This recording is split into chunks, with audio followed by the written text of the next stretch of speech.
Good evening, and welcome to the RIP 28 podcast. The RIP 28 podcast, it is a place where a couple of fellas can get together and we can talk about a couple of things. Now, some of these things we talk about, you might like. Some of the things we talk about, you might not like. But on the RIP 28 podcast, we're going to keep on talking about them. I am Sly Williams. They call me Sly the Sports Guy, but I'm joined by three of my good old friends that I've known for a long time, the members of the RIP 28 podcast. We start off in the upper left. Mr. C. Nez, what's going on, Chance? What's going on, Chance? I'll make them dance. Hey, from SC, Memphis, Tennessee, Kansas City, Arkansas, back to the ATL. Holla. What's going on down in the bottom, the original D5 monster? What's going on, Coop? Man, ain't nothing still booming on these fools on this 2K, but now we doing it big down here in the low country, man. We can get at you. And look here in the other corner, my man, Mr. Coach Bennett, the original HBCU grad. Holla at us. Hey, what's up, people? Glad to be back on the podcast. I took my Martin hiatus. Now I'm back. I was trying to see what we got going on between these PWIs and these HBCUs. You doing that Tommy stuff over there. Ain't got no job. All right. Well, you got a little preview of the topic right there. You see in the bottom corner, Tom says HBCU grad. So this week, man, a lot is going on in the world, especially with us as black folk, and it's causing a lot of us black folks to become a little bit more woke, a little bit more aware of our surroundings, and a little bit more focused on our culture. So one thing that's kind of going on in our mind is the importance of HBCUs, and that age-old debate whether or not I should send myself or my child to an HBCU or to a PWI. Now, for those of you who don't know what a HBCU is a historically black college and university, and a PWI is a predominantly white institution. So that's the difference. Now, you have three of us over here. We all went to PWIs. Now, Chance went to Memphis State. Well, Memphis University now, no longer Memphis State. Andre went to Wingate University. Myself, I went to Eastern Kentucky University. Now, in the bottom right, I don't know, we shouldn't have him in the bottom. Right? He need to be on the top. But he down in the bottom anyway. But anyway, Anton Bennett, as you can see, proud HBCU grad, he actually went to Benedict College. So Anton has that HBCU experience. And then myself, I actually coach football at Allen University, a small private HBCU in Columbia, South Carolina. So that's basically our panel's educational background when it comes to HBCUs and PWIs. Now, the question that all of us as fathers, we all have children, and we get our man Chance to lean back just a little bit. He got something special on his shirt right here. He's a TSU dad. That's Tennessee State University. He's a new TSU dad, so he's sending his daughter to a HBCU. So the thing is, why should we send our kids to a HBCU rather than a PWI? Let me ask you, Tom. You went to a HBCU. What's the benefit of going to a HBCU?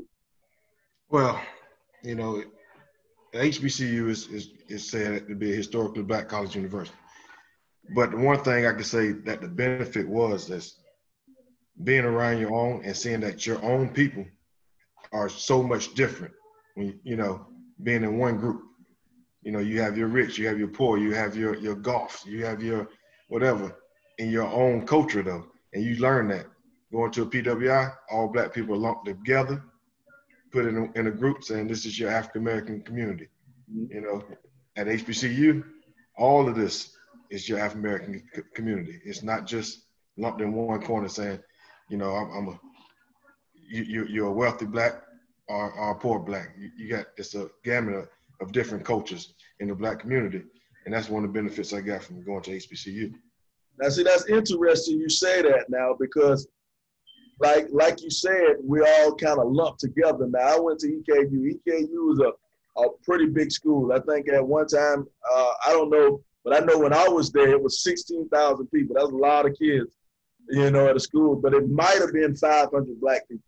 And when I say we was all lumped together, you take those 500, probably about 200 of them was in the athletics, between football, track, basketball, a little bit of volleyball. They were all athletes. So we kind of all had that same black experience. So, it's a whole different world from what you guys saw at HBCU. What about you, Chance? You went to Memphis. Now, Memphis is one of the blackest cities in America.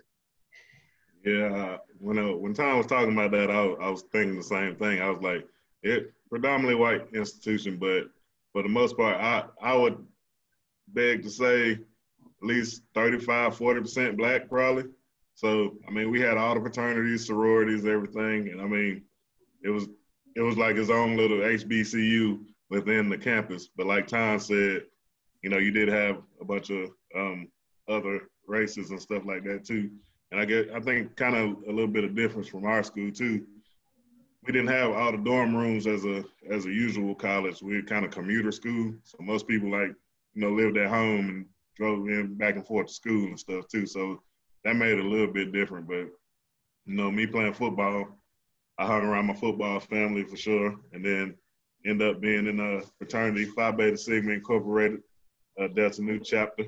And that was another great experience of, just the African-American culture at college as well. So my experience may be a little different than most PWIs, but I did go to one. I find that funny when you said, your experience, and you talked about your Greek life on campus, because I think back to EKU, it was absolutely no black Greek life on campus when I was at EKU. I think we had two deltas. We had two deltas on campus, not near AKA, no Sigma Gamma Rho, no Zetas on campus. On the male side in the fraternities, I can't recall of any alphas. The Kappas actually started a chapter my junior year. They started a chapter in 3 guys cross. And it was one little Puerto Rican guy running around shouting he was a Q. But whenever we went to Kentucky State and we was around real Qs, he was never anywhere to be seen. So that black Greek life didn't exist for me at all. At all. Yeah, we had the biggest chapter in the country when I was there, as far as Sigmas. Okay. Now, what about you, Coop? You going to Wingate school in North Carolina? What was your experience like? Yeah, Wingate definitely was a culture shock for me. Coming from our background, predominantly black high school, going to a predominantly white college, and like literally, the biggest shock for me was when I found out we only had like 6 or 7 black females on campus. So I was just like, hold on. It's about 50 of us on the football team. It was about another 8 or 9 on the basketball team. It was another 3 or 4 on the baseball team. And then you got a few randoms that's going across campus. I'm like, hold on, that ain't enough to go around. You know what I'm saying? So that was a big trip for me or whatever. But yeah, like you said, I mean, I definitely can say I definitely mingled, with the Caucasians. I didn't necessarily shut myself down to only, the African American group or whatever. Like I said, we was pretty much just outnumbered. You know what I'm saying? Like, if you weren't playing a sport, like that was the only reason why most black men anyway that was on campus, you was playing a sport. Like I said, it might have been maybe 3 to 4 guys that might have been there just straight on academics.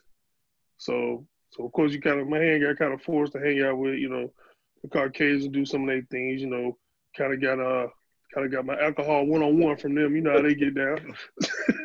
but yeah, it definitely was a culture shock, a very different experience from what I was used to. Great girlfriend name was Becky. Oh, stop. That's interesting. You bring that up, culture shock. All us, full disclosure, all us actually went to high school together. Chance, Dre, and myself graduated. Anton was a year behind us. but we all went to high school together. We all went to a predominantly black school. It might have been about 80-20 black to white, you know, when we graduated there. But, you know, going to a white atmosphere, it was kind of a culture shock for myself. Now, you know, Eastern Kentucky, you know, we got those a bunch of those Kentucky boys from the hills, you know, and they were real white. Yeah, of course. I don't know no other way to put it, but other than they were real white. And so I look back though at some of the things I saw them do. I felt as an older man, I felt kind of cheated because I didn't do some of those things. You know, some of it out of fear, and some of it out of, you know, maybe that just seemed too white. And I was just young and made the wrong decision of not joining them. And so, like, during the off season, they would go cave diving. You know, Kentucky has some famous caves or whatever, and then you'll see these white boys come back to campus, boots all muddy, pants all muddy, and they like, whoa, had a great time. We was in the caves, deep underground, all this. And I'm thinking to myself, you know, the adventure in me, I'm like, yeah, that sounds fun, man. That sounds like something I would love to do. But then that common sense come out and say, man, I ain't about to go with these white folks diving in no cave and leave my ass in some cave somewhere, you know what I'm saying? So you know, it's like, I ain't doing that. Yeah, and like I think I might have missed out on, and I look back at some of the people who went to Kentucky State. Kentucky State was in Frankfort, and Frankfort was about an hour away from us. And, you know, Kentucky State is the HBCU. So I met some people who went there, and they tell me, well, they went caving themselves. But they did it with a whole bunch of black folk. And I guess like, that was that experience that I could have had maybe if I would have went to that HBCU. It's some of the things I missed out on, you know? Yeah. I can tell you like this though. At Benedict, you know, being, you know, the stigma behind Benedict College, as we all from the same area, I can say if you are out of the state of South Carolina, say for instance, Virginia up or Georgia over, Benedict College is a great school for them. They go out and recruit kids to come from those other areas, and when they go there, man, Benedict is given such a great light. You know what I'm saying, with the recruiters. So when kids come from out of state, they feel like they coming to a school like for me, if I was going to Howard, it's like I'm going to Howard from Columbia, South Carolina. Kids coming from like Richmond, Virginia, saying I'm going to Benedict. That's how they sell Benedict out of the state, because how bad the stigma is in state. You know, I'm a high school coach, and I try to help Benedict recruit the state of South Carolina all the time. Kids from the state of South Carolina just don't want to go to Benedict because of the stigma that's on them. But, you know, that's one HBCU. That's a bad experience for HBCU.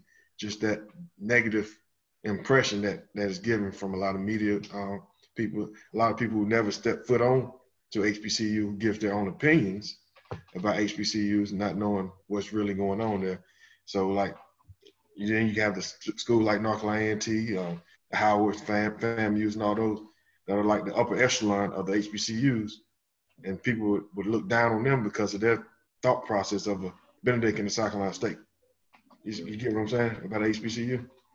So those are the negative connotations that you get when you start talking about HBCU that you don't get when you talk about PWI.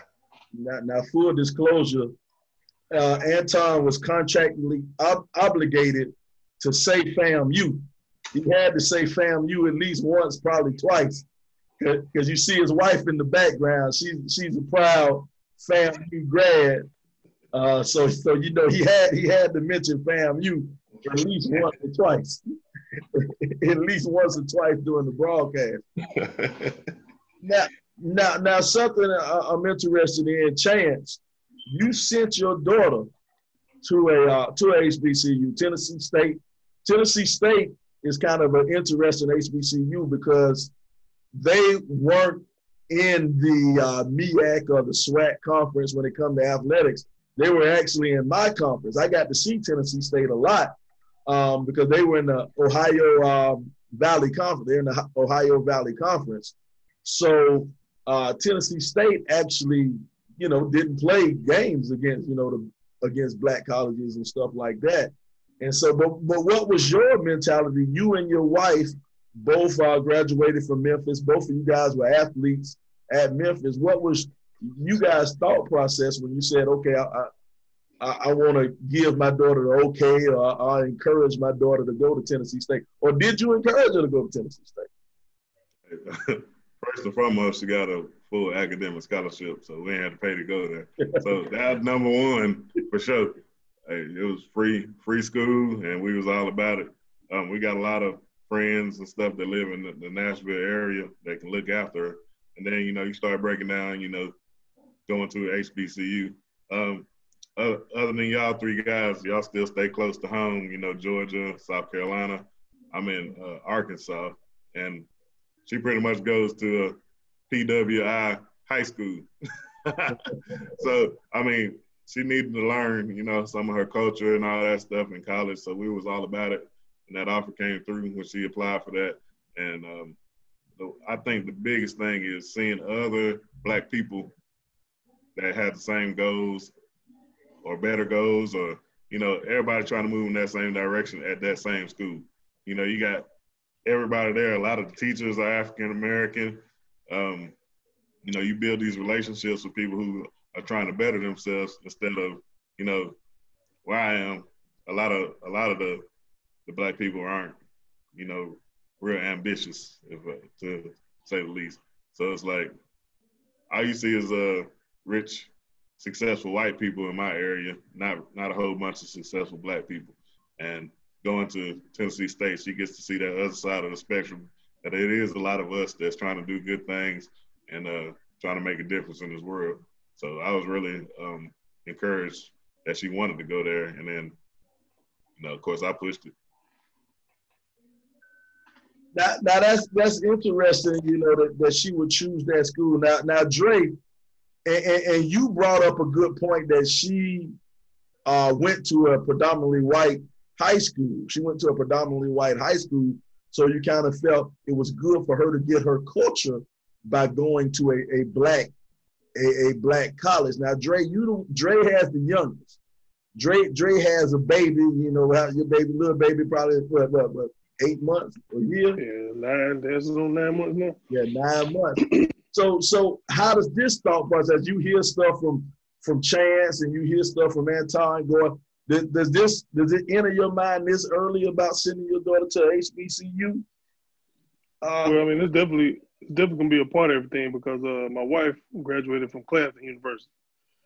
You know, she graduated from there with honors and everything. So of course she had her, you know, HBCU experience as well. And so it kind of probably be like a 50-50 thing. I'm more or less, you know, probably like, you know, just allow her to pick and choose, you know, make her own decision, you know, just like my stepson. You know, he's 14, you know, I'm pushing him to, you know, get on top of his work so he can try to be like Chan's daughter and get an academic scholarship, you know, to wherever, you know, that gives him an offer. So, you know, and I told him the same thing, like, look, this is your life. Like, we done lived our life. Like, I'm not trying to influence him to go anywhere in particular.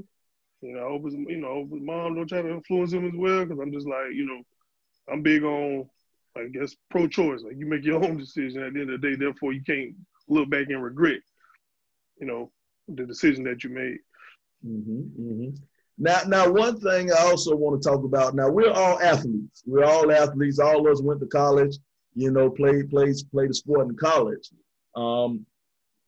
The change in society, you know, just a lot of everything going on with Black Lives Matter, and we have some young kids who are actually really woke right now. You start off with McCool, who decided to go to Howard, you know, and that was huge to have this top basketball player. He makes that decision. He wants to go to a HBCU. And then you look all the way over in Mississippi, the great prime time. Deion Sanders, he decided he wanted to be a head coach at HBCU. And so for the longest, when it came to athletics, the stigma was you can't go to a HBCU if you want to go to the next level. And, once, if you look back toward the beginning, you go even farther back, HBCUs was where all the great athletes went anyway. All your great NFL Hall of Famers, they went to HBCUs. And then once desegregation happened, then they started going to PWIs. So let's look at this from the athletic standpoint. How do you feel about kids now making that decision? Should they go to HBCUs or should they stick with the PWI? Yeah, a lot of it got to do with money, man.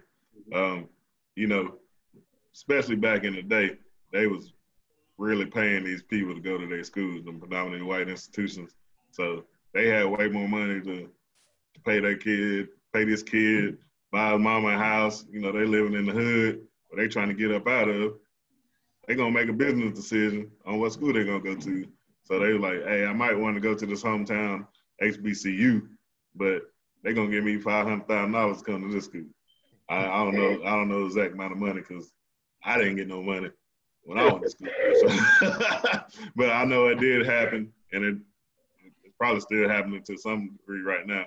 But I mean, as time goes on, that's just you build your team with that many people, and then you got a great team, and then more people want to come play for that school. So it's kind of a domino effect, and then the kind of HBCU kind of get left in the background, and then now it's like, oh, I'm not going to that school. They're not as good, and they don't have the facilities and stuff that impress these young kids. I'm glad you hit on that. But go ahead, Tom. No, go ahead. So I got something after you. Yeah, I'm glad you hit on that one big word when you said facilities, because you look at some of these SEC schools and stuff like that, man, you look at Clemson, man, Alabama, Clemson built a pool with a slide, a water slide, and they got game rooms and all of that stuff that they can offer these kids, when you come on a recruiting visit. Now, I coached at Allen University. I coached football at Allen University when they restarted their football program. I was one of the coaches doing that restart. And, wow, coming from my school, going to Allen, that was a culture shock. You talk about poor. Allen wasn't even poor. They were poor. They couldn't afford no one to harm, man. It was a bad situation over there. And I'm looking at certain things, and I'm like, I'm telling the kids, okay, well, you need to go and get a massage in the training room. And they looking at me like, what training room? What massage? This don't happen over here. And so now you can see it's hard to tell a 17-year-old, if you've seen all of this good stuff over here at this PWI, why would I go to this HBCU? And they don't have it. I realized myself, a lot of my black pride, my black consciousness came as I got older. When I was a kid, I wasn't as pro-black as I am now. So. But Sly, let me tell you like this. As for me and my household, if they ain't got a scholarship to a PWI and I got to pay for it, HBCU all day long. Gotcha. That's if it's coming out of my check. If I got to pay for any kind of schooling, they're going to go to HBCU. Now, it can be the HBCU if they're choosing. I'm fine with that, but it's going to be one. But as far as you talk about athletics and stuff, the way it's going to happen is it's pretty much happening right now with these schools getting out of the MEAC and getting out of the SWAC and getting into these white conferences. That's going to be the start. That's going to be the start. With the A&Ts and the Howards getting into the Big South and then start to roll in the Big South, they're going to start recruiting a different player. A different player wants to play against those kind of teams. It's not going to happen in the Power Five. I'm sorry. They're not going to out. HBCU is not going to have any kind of threat to a Power Five. It's not going to happen. Yeah. But to the Coastal Carolinas and the Furmans and the who else? Newberries and the smaller FBS, that's what HBCUs are going to have to compete with. And getting into their conferences, athlete is athlete. You know what I mean? Okay. That's a good point. And you know those conferences, they pay. It's part of being in that conference. You get money out of the conference, and that's going to help the facilities also. Now, see, it's interesting you bring that up. And all of us being football players, I think we look at a lot of things from a football side. But I think basketball is see, with basketball, all you need is 3 players. Right.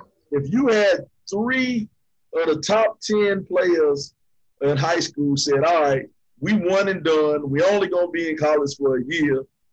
You know, we already projected to be high draft picks our senior year in high school. Why not we all just get together and decide to go to South Carolina State? You know, that I think can change the whole balance of power of everything. Because with TV now, everybody's on TV. Mm-hmm. You know, if you are a Division I school, you play on TV because there's so many ESPNs, those little college packages, you know, the Fox Sports regional channels, everybody's on TV. Football, I don't think we'll ever be able to compete with Power 5 conferences. I don't see it happening. But basketball, I think it can happen. What about you, Coop? You pretty tall, dude. What do you think about that? Well, I mean, really how I feel about it, it literally just need to be a movement. Like literally all African-American players go to HBCU. You know what I'm saying? Like it literally got to be a movement like that. Therefore, it's going to shift this money that Anton was talking about to these historical black colleges because, like you say, you got these top-tier athletes going to these black colleges. The ESPN going to come running. You know what I'm saying? They got to offer that school X amount of dollars to televise all their games. You know what I'm saying? Then, of course, they can take the money and start to, you know, invest and, you know, build up the facilities. You know, of course, then now, like you say, you got these top-tier players going to these historical black colleges. Now, of course, like you said, the Clemson's going to come calling. Duke going to come calling because I want to play against your team because I know you got top-tier talent on there. But like I said, it's going to definitely shift the power because now these PWIs are literally PWIs only. You know what I'm saying? And so that was literally like evolution, like the whole change, everything about the whole game itself. But it's just like, of course, you know, I mean, just being realistic, it's just like, you know, it's not going to happen. But like I said, if that was to happen, then that would really shift everything, change everything, you know, put the money in the black colleges and, like you say, put them at the forefront. Therefore, these, you know, these African-American athletes, first thing they think about is going to HBCU instead of, like you say, going to a PWI. And one thing, hold Sly, even with the money from the ESPNs and all that going to HBCU, if everybody follow, it's the endowments that still, that those, the mother schools, them endowments, they ain't gonna miss that money that much. They ain't gonna miss it that much. Hey, How about that? It'll hurt now. Hey, I know a lot of these schools got big endowments, but when you take away some of them big time conference network checks, that'll slow them down. That'll make them think a little bit. Exactly. SEC getting $30 million per year per team, 30-something million. Yeah. I mean that's. I don't care how rich you is. You stop getting that $30 million, you gonna be like, dang, I missed that. But you know, it's funny you mentioned $30 million that SEC get, and that's more than probably the entire athletic budget of the NIAC. For the whole MEAC. The whole MEAC, that might be each school's athletic budget. And one thing that I really hate that HBCUs do, but I understand that they have to do it, they take some of these money games. You know, and this is real in football.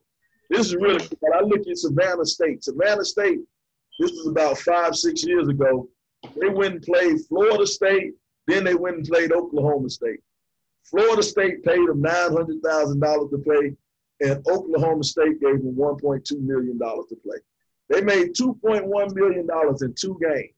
That $2.1 million financed their entire athletic program for the next 3 years.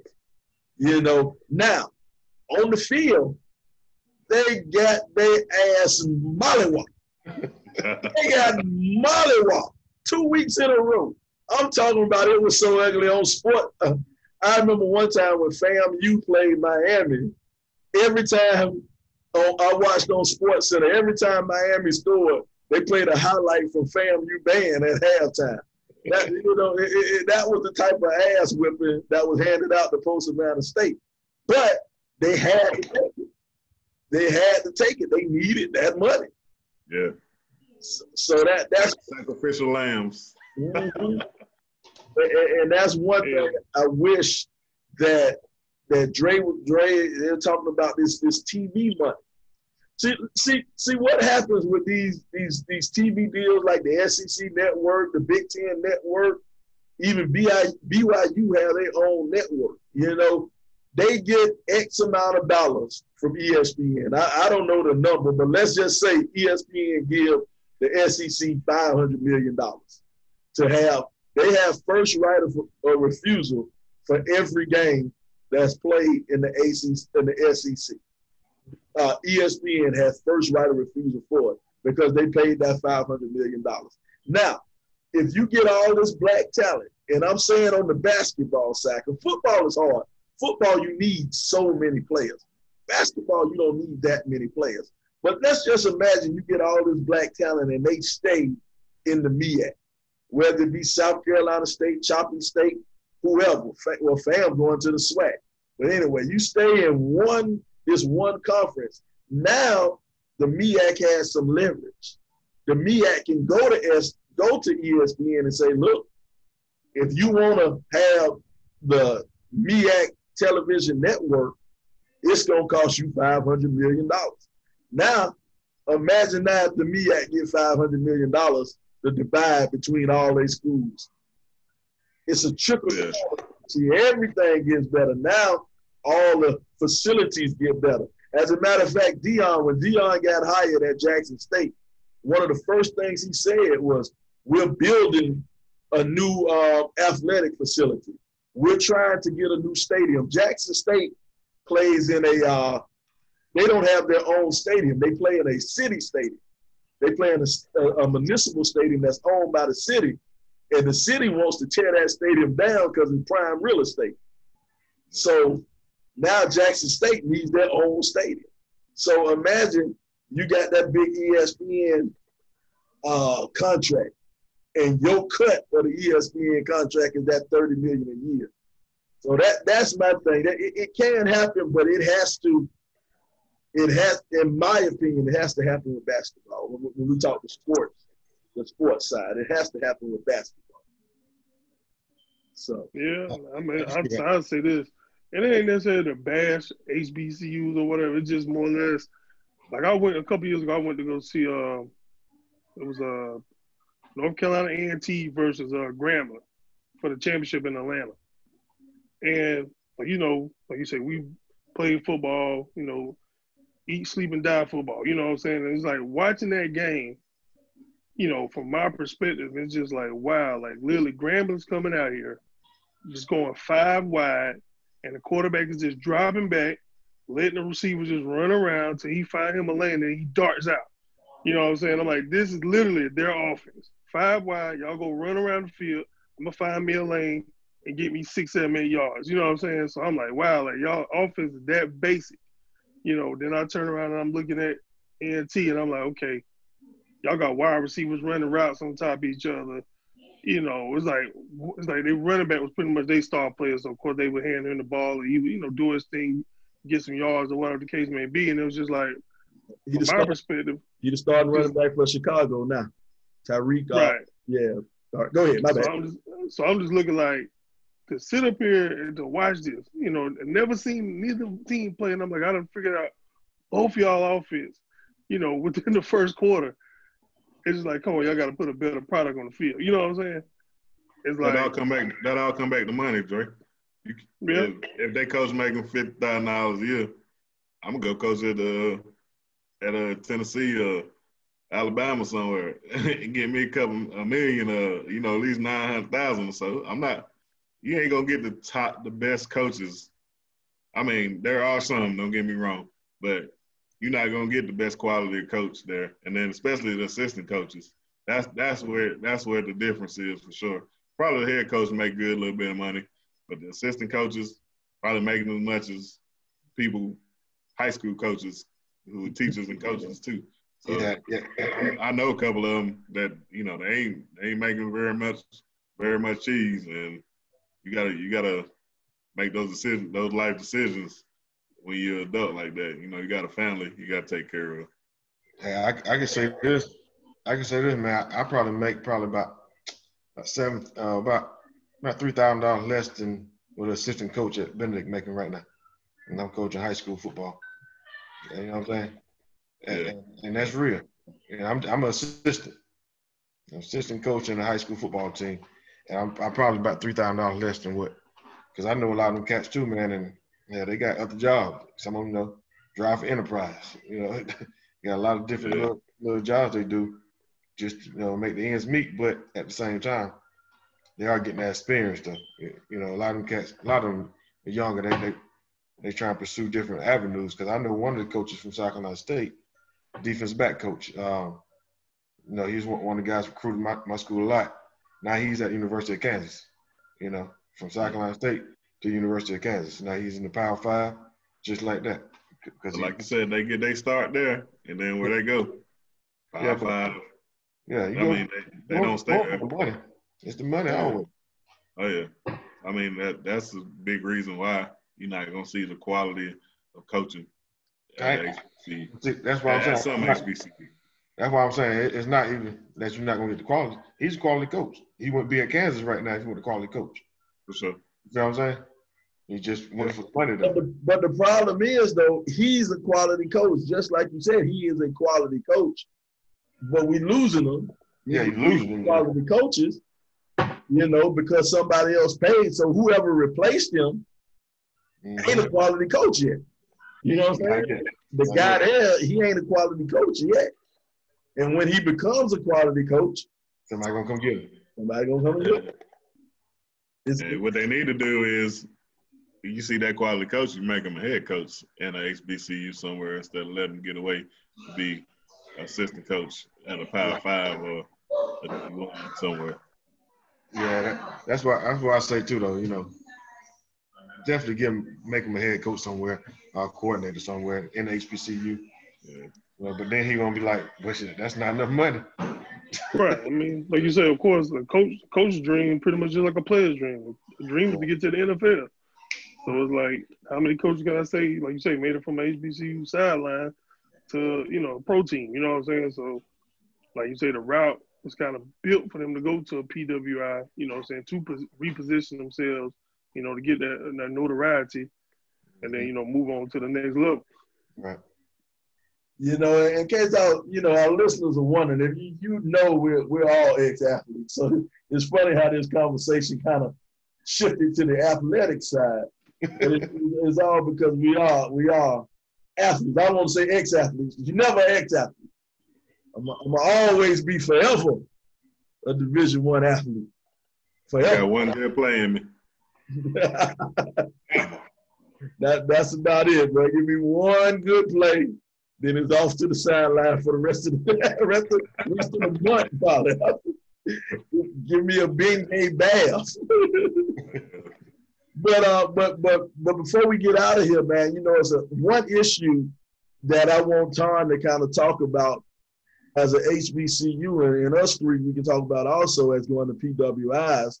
One thing I really appreciate about HBCUs is the network that HBCUs have, the alumni network. When you go to homecoming and stuff like that, you see the people that you went to school with, and it's just such a tight, it seems to be a tight community with HBCUs, and me going to a PWI, I don't have that community. If you take away the few people on the football team I still talk to, and I know absolutely nobody at EKU. I actually met a guy I worked with. I met a guy that calls games with me also. He went to EKU the same exact time I went to. had no idea he was in Atlanta. I mean, I knew him by passing from college, because like I say, college, it was so small, you had to know all the black folks. But once I left EKU, or once he left EKU, I lost touch with him. You know, we don't keep that network, that communication from our people at PWIs. You speak on that, like you and your wife, and you know your wife going to FAMU, and you know keeping that line of communication. Well, I think you know, the alumni part of coming from HBCU is like you it's actually, you know, I keep saying HBCU. I'm an alum of Benedict College, but it's like a family. HBCU is like, we can talk about each other. I can talk about Claflin. I can talk about the state, but nobody else outside of whoever went to HBCU better not talk about one. That's that family bond that you get from HBCU. You know what I mean? So, you know, you always got the homecomings, the reunions, whatever. Matter of fact, my wife is downstairs right now going over her dance routine for her 20th band reunion. That's supposed to went on for homecoming down in Tallahassee, but they doing a virtual. They ain't dancing off that WAP, is they? They doing a virtual dance show. You know what I mean? It's like it's a big family, whatever. You know what I mean? And I think, you know, just my opinion of the PWI. You know, I would have went to one if I was my grade probably right. I would went to one. I was trying to get you to Memphis, man. I know you was, and I ain't want that right. But North Carolina State come from, boy. Yep. But at a PWI, you know, they try to force that African American experience. Like you have your African American Association. You don't have to have that at HBCU. You are a family already, you know. But that's the difference, I think, with that bond we have at going to a historically black college university. Well, what about you, Dre? You still have that bond from, because maybe my PWI experience different. You still have that bond from people at Wingate that you knew? Nah, not really. I got maybe a handful of people. Of course, I'm still tight with my roommates. We still, you know, basically through social media, we still connected. A couple of my teammates I kind of ran into through social media over the years. So we'll kind of chat. Matter of fact, one of them, he actually made a Doritos commercial that was a part of a Super Bowl a few years back. But yeah, like it's like as far as that big, like you said, that family feel, or you know, like everybody's reaching out and, oh man, how you doing, and this, that, and third. Nah, not at all. Like, I mean, we just kind of eventually once everybody parted ways, that was pretty much it. So yeah, definitely totally different experience as far as the connection part of it. That's hilarious to me, because I sit and I look at like homecoming, you know, it's such a big deal. You know, black folk going back to their homecoming. And I hadn't been to one EKU homecoming since I left. Exactly. Same here. I couldn't tell you. Heard about one. Being back was when they had the 20-year reunion for us winning the conference championship. That was the only time I went back. If it wasn't football related, you know, the only time I went back. They had a ceremony. We have a wall of athletes at the north corner of the football stadium. Everybody who lettered up, you know, played on the football team, you know, your name's on this wall of athletes, you know, wall of fame. I forgot. I don't even know the name of it. That's how much I tell you, but I don't even know the name of it. You know, that's the only other time I went back to EKU. See my name on the wall. Yeah, we ain't even had no field at Wingate. We was playing at Monroe High School. We don't want to talk about no field now. Come on now. They got a nice stadium over there now. They got a nice thing coming up in the world. Hey, they sold that stadium to me in '98. They ain't get that stadium till 03. Right. No, shit, 04. You was gone. But they ain't lied to you, though. They ain't lied to you. No, they sold it. Lied to me. They just got it late. Yeah. Hey, it's looking nice down there now. You know, Trump gave them some money and everything, so they good. They take that dirty money. Yeah. Still green, though. That's all that matters. Still right. Right. It's being the same. Exactly. Well, wow, man. This kind of been interesting. You know, Just learning a little bit about that HBCU experience. I know we went off on the sports side a little bit more than some people would have imagined, but hey, yeah, we all athletes. That's what we know. If you want to know about the science department, you might want to talk to somebody else. You want to talk to somebody else. Right. Yeah, we got a couple other people on the team that can talk about that stuff. Right. Exactly. Well, man, we're getting close to time, man. So we won't get out of here. Any final thoughts for you, Drake? Any final thoughts? Well, man, just like I say, everybody stay up.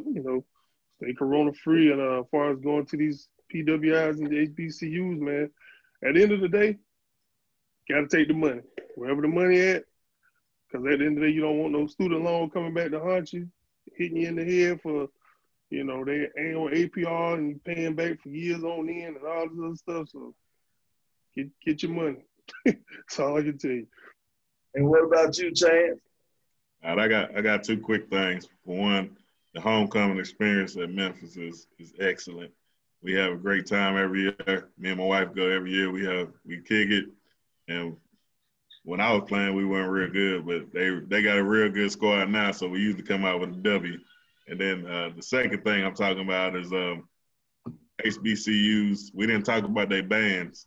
That is pure entertainment, man. Hey, if you don't see nothing else, you need to go check out them bands at your Tennessee States, Jackson States, and stuff like that, man. They put on a show. And we hadn't talked about that at all, but I wanted to put that out there. All right, what about you, Tom? I want to say, make your right decision, man. Make first choice your best choice. As far as going to HBCU or PWI, it's really about how you feel. It's what makes you comfortable. I'll just give you that choice to say, give it a chance, though. Don't just discard it right off the top, saying I don't want to be around all these black folks. Just give it a try first before you say that. Yeah, some of y'all Caucasians, y'all can get minority scholarships as well. Don't forget about it. Right, you're right. Go after the money, like you said. Yes, sir. Yeah, that's all I got. Chase the bag. All right. Well, man, it's been another great episode here on the RIP 28 podcast, man. Just talking a little bit about HBCUs and PWIs, the benefits of both. But as for me and mine, I do appreciate what Anton Bennett said, and I think that's going to be my new philosophy right there for my son. My son, he's 11, he's in the 6th grade. If college is his thing in the future, if you can go for free, I don't have no choice in it. But if I got to pay for it, you're going to HBCU, so you can get a little bit of blackness in your system. So I like that philosophy, and I think I'm going to have to use that one for myself.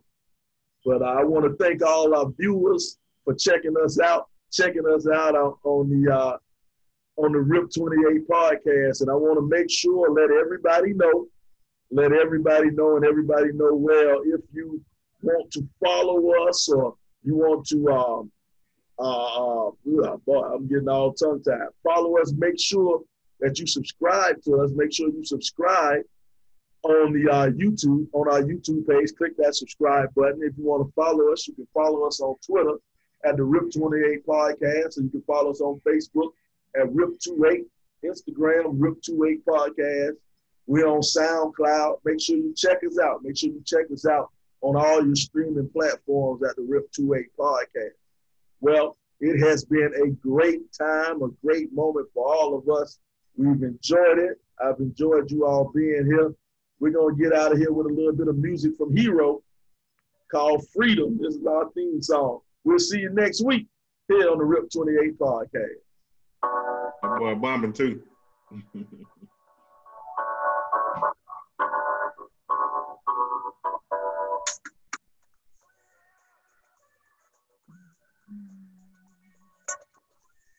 Ladies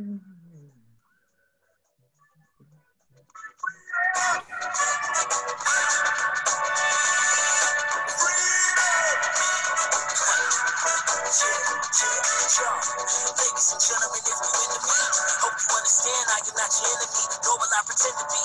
I got these guys like Austin, so all I can see is a bunch of enemies. These people is killing me, really, no, y'all some lame actors. On a ball and chain playing a slave master. Pray to Heavenly Father, we remain bastards, but you can't pass it.